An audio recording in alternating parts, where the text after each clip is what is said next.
I'm with Geoff Barber today. He's from Family History WA and he's talking about DNA and how to track your family and ancestry through DNA. Jeffrey, how are you? Good, thank you, yes. Excellent. So tell us a little bit about this modern day testing of DNA. How simple is it? Do people have to do like a swipe to get their DNA testing? It's become very straightforward. One of the companies requires a spit test. Another company does a cheek swab. So so it's become quite straightforward, and it's become very popular for family as a tool to be used in family history research. How useful is it for the family history research? It's a tool that's growing, and its ability to be used is growing and improving. The tools that have come out, for example, through the Ancestry website this year, have been quite useful, and it's only going to improve as more and more people test, because the more people there are in the database for you to match, the more people you've got to approach for information and assistance and to collaborate with to work on your family tree. Ik heb 2 volle zusters gehad. Die zijn allebei overleden. En toen, het eerste wat ik zei... ik heb weer een zuster. Ik ga er naartoe. En ik ga er gelijk heel dik omhelzen. Oh my god, Jannie. Hallo, liefje. Goeie reis gehad? Ja, echt. Ja? I feel excited, so very happy to find I have a sister that loves me for me. How far back can it trace in terms of family history, Geoff?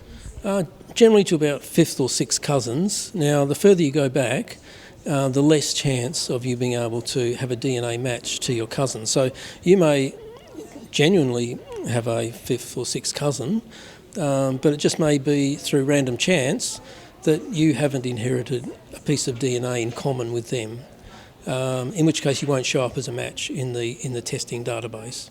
So for 5th cousins, it does become harder and harder, and in fact the 5th cousins, there's only a 10% chance of you matching another 5th cousin. But the number of 5th cousins you've got is quite large, and you'll still have a few hundred people there that you will find matches to if they decide to test. And for people that are very concerned about privacy and their DNA and data being hacked or used for something else, what are your thoughts and your experience with that? The testing sites themselves are very concerned about privacy, and you get to choose what level of openness you want to have with your DNA results, if you're prepared to let the site compare them to other people who have tested and to notify those people, or you can choose not to. It's up to you. And also, a lot of sites would like to use your anonymised results for further research, and you can get to choose whether you participate in that or not. So it's very much up to you. But most sites, all sites are very, very particular about releasing information about living people, and you'll find, for example, in Ancestry, they just will not release information about living people on their family trees. So it's the level of protection is really up to you. The privacy and security of your personal data is critical to us, and we're committed to protecting it with industry standard safeguards. You own your DNA and can choose how you manage your privacy. At any time, you can download your DNA data, delete your DNA test results, or destroy your physical DNA saliva sample. We do not share your personal data with third parties, except as legally required or with your explicit consent. Find out more at ancestry.com.au/DNA privacy. What kind of services does Family History WA provide to people living in WA?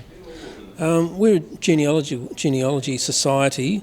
Our main our centre is our library, but we're also getting more and more into special interest groups, giving talks and helping people do their research in these specialised areas.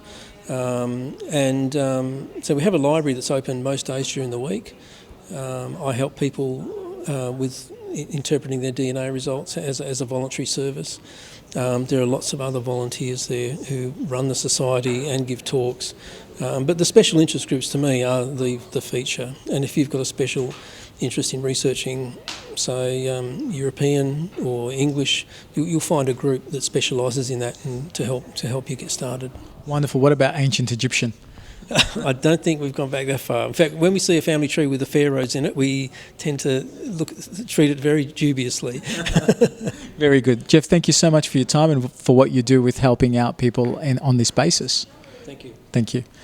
I'm Bess Tedros for Undercurrent.